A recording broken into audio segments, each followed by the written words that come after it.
I have a dream that one day this nation will rise up and live out the true meaning of its creed. There are a few iconic figures in American history who have endured the test of time, like Dr. Martin Luther King. He effectively used nonviolence as a tool against hatred and injustice. April 4th, that marks one of the dark days in American history, the day an assassin's bullet brought down the civil rights leader, murdered outside the Lorraine Motel in Memphis 50 years ago. Time has passed, but the memories endure.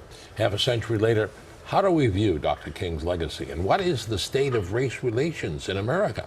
To address those questions, I'm pleased to welcome Gene Dattel. He's a well-studied historian and author whose book, Reckoning with Race, America's Failure, probes the evolution of racial tension in America. Welcome. Let's flash back for a moment. 50 years as we observe that moment. What are your remembrances of that day, and what was the impact on America and race relations? Oh, it was this extraordinary shock in terms of America, black and white, and the impact, the immediate impact was violence in terms of race riots, which had begun in earnest in 1964, and it was something that King abhorred. King's idea of violence was that it was self-defeating, self-destructive, immoral, and impractical, and all of a sudden, this world degenerated into violence. It was a turning point in race relations in this country in a negative sense, wasn't it? It clearly was a turning point, but I think King realized something earlier on, even by 1964 and 65, that overt legal segregation in terms of voting rights, in terms of public accommodations, would be the easier part of the civil rights movement. And once you moved into complexities in terms of income, jobs, crime, and education, it would be difficult. But so it's a turning point, but those issues were already there, and King knew about them. What do you look at, and we've heard so many people talk about his legacy over the past half century, what do you view as his legacy? Well, his legacy is immediate in terms of the memorials. Every street in America has Martin Luther King Jr. Street. But in terms of his legacy, I think should be the nonviolent aspect, and also he was forever a proponent of an integrated society, and an integrated, for me, also means assimilation, which is a loaded word, but I think it was the same concept that King had. And we got the Civil Rights Bill that came out of all of his efforts in the 50s and the 60s. Would he be pleased if he were here and saw what we are today and where we stand in race relations? I think he was concerned even at the time of his assassination. So I don't think that he would be surprised. I think that he knew it was going to be an ongoing struggle, and I think he would be very disappointed in terms of particularly the school situation, in terms of the segregation, both from the white point of view and the black point of view in terms of the school situation. It would appear at this point in time that the best possible area of interaction between white and black students is at university. Now, you state in your book, and throughout the thesis here, is that you see the racial divide is still the defining social issue in this country. Yes, unfortunately, I think racial separation is the biggest social problem we've dealt with, and obviously race in terms of African Americans is the largest single tragedy, social tragedy in America. Has it widened in recent years? In recent years, it has widened, but it's always latent. So I'm not so sure that the drama of the last few years is any different. What concerns me are the numbers in terms of education and economics, and that has either widened or stayed the same in the last 50 years since King was assassinated.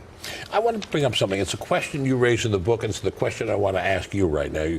You address it in your book in the form of a question. Why didn't the emancipation of slaves and the civil rights legislation of the 60s settle the racial problem? Why not?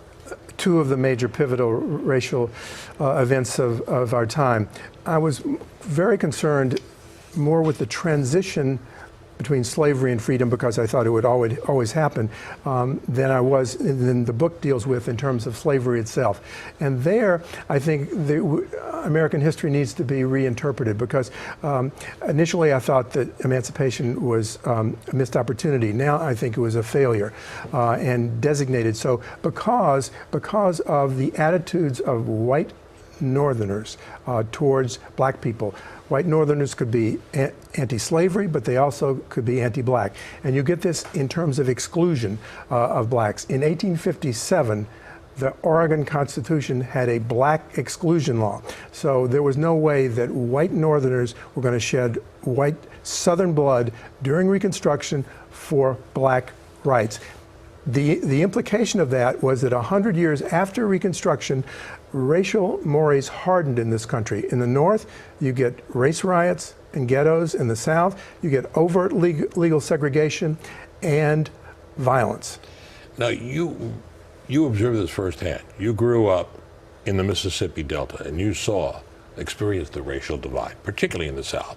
I had a foray as a reporter deep into Mississippi, and I saw it firsthand. Relate to us what it was like then and how it has changed.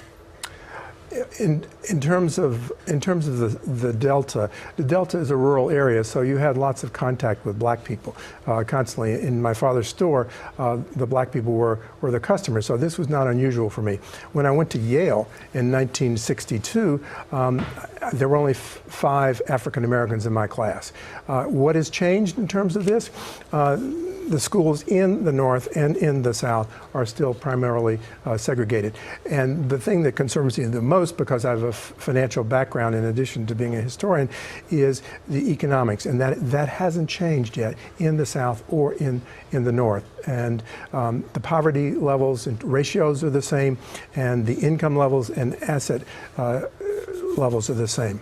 Well, instead of pointing fingers, I mean, I think you pointed out, or has been pointed out in this discussion, that the black community too has to take responsibility for some of this. It's not just the whites.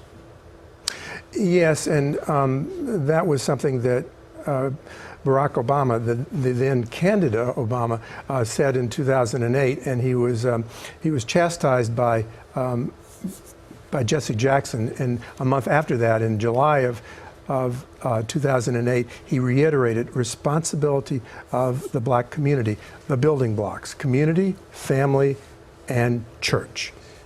What do you see for the future? Will relations improve? It's just, I don't see anything that leads to any sort of optimism now. I see the separation there. I think what we need in America is the understanding of familiarity. When two groups are familiar, the relationship changes, and I see possibilities for that. And I also see this need that it could be a pragmatic solution, which would be the increased participation of blacks in the private sector. And one of the things, the vision that Martin Luther King had, that someday there would be an African-American president, as we saw in Barack Obama. And I remember interviewing him. He said that someday, the words from Washington, that we would judge a man not by the color of his skin, by the content of his character. As we remember his life, 50 years after his death. Gene Dattel, thank you so much, and good luck with your book, Reckoning with Race, America's Failure. Thank you, Marvin. And that'll do it for our broadcast this week. If you have any comments or wish to see the broadcast again, log on to our website, pix11.com/newscloseup. I'm Marvin Scott. Thanks so much for joining us. Enjoy the rest of your Sunday, everyone.